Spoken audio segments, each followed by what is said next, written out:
Por la señal de la Santa Cruz de nuestros enemigos, líbranos, Señor, Dios nuestro. En el nombre del Padre, del Hijo, del Espíritu Santo. Amén.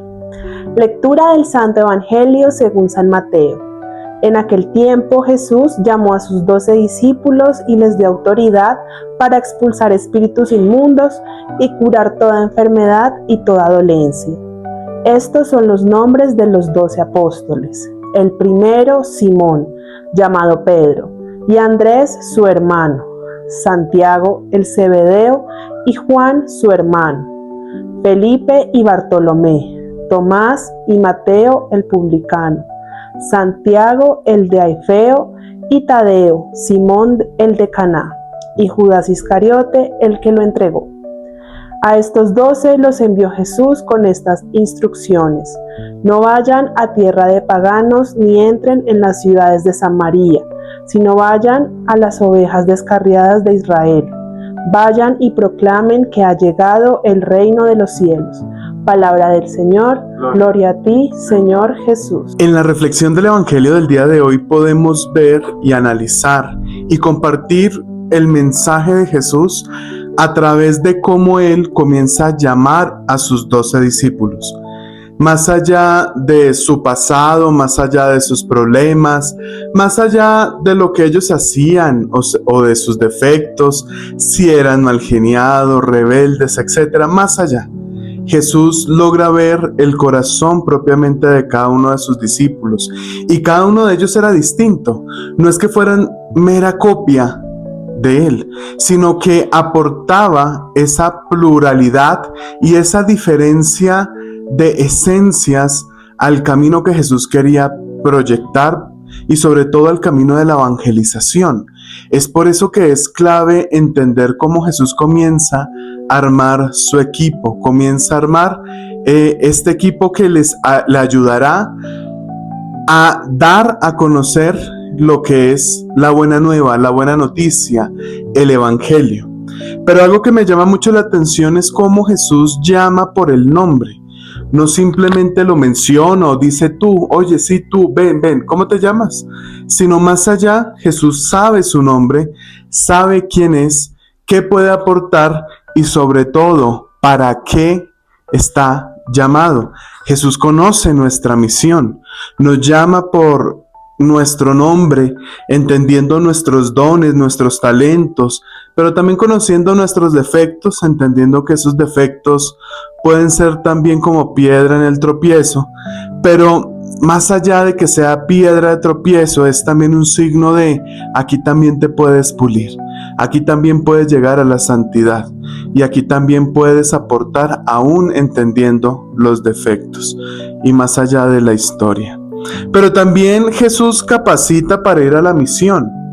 Jesús llama a sus 12 con autoridad y les da esa autoridad para expulsar el mal, pero también para curar. Y a ti y a mí también nos ha dado dones el Señor.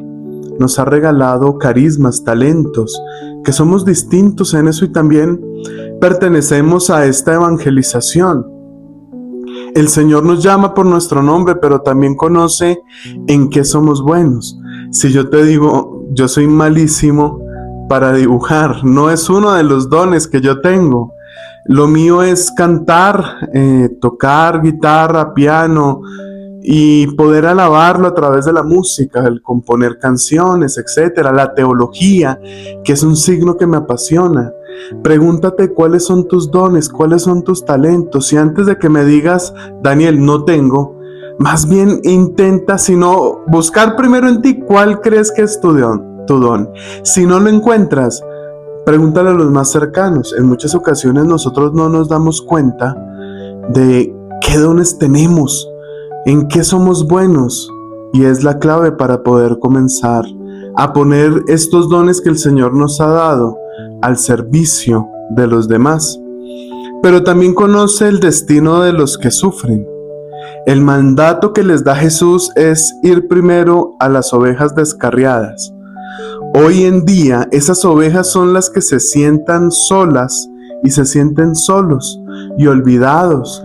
aquellas ovejas que salieron del redil porque querían, y en vez de que nosotros vayamos a juzgar, a criticar, a condenar, nuestro propósito es invitar, nuestro propósito es animar, incluso acoger. Por eso no podemos tener una iglesia con puertas cerradas. Nuestra misión de la iglesia es tener puertas abiertas, capaces de acoger a aquel que lo necesita, aquel sufriente, aquel que necesita de una compasión, aquel que ya está cansado de que lo juzguen, porque nosotros no juzgamos al pecador, juzgamos el pecado. Pero debemos ser y tener misericordia con todo aquel que llega a la iglesia, porque lo que tú estás juzgando en esa persona quizás es lo mismo que tienes tú en tu vida, y no quiere decir que nunca vayamos a caer en ello. Por eso nuestro propósito y lo que debemos meditar el día de hoy es: ¿a quién quiere Dios que le lleves hoy una palabra de aliento, un mensaje de esperanza, un mensaje de salud, un mensaje de acogida, de misericordia? ¿Quiénes son aquellas personas que nos rodean que necesitan una voz de aliento, una voz de Dios en sus vidas? Y esto es fundamental, porque si nosotros, como los discípulos, con dones, talentos, esencias, defectos, historias diversas, no lo ponemos al servicio de las personas, mucho menos podremos pedir misericordia. Por eso te pido que el día de hoy cierres tus ojos y le pidas al Señor que en este momento te ayude a identificar cuáles son tus dones, cuáles son tus talentos, cuáles son tus carismas, entendiendo que la palabra don significa regalo. ¿Cuáles son esos regalos que el Señor nos ha regalado y que quizá todavía los tenemos envueltos, sin abrir, sin desempacar? Para que tu Señor nos dé la gracia de acercarnos a estos regalos que nos has dado, a estas virtudes, para poder potencializar el mensaje del servicio que quieres para nuestra vida. Te pedimos, Señor, y te damos las gracias por habernos llamado a tu servicio, pero especialmente por hoy llamarnos por nuestro nombre, porque somos importantes para ti. En el nombre del Padre, del Hijo, del Espíritu Santo. Amén. Recuerda que Dios nos llama por nuestro nombre, porque nos conoce y nos ama. Déjate abrazar por el Señor. Bendiciones. Chao, chao.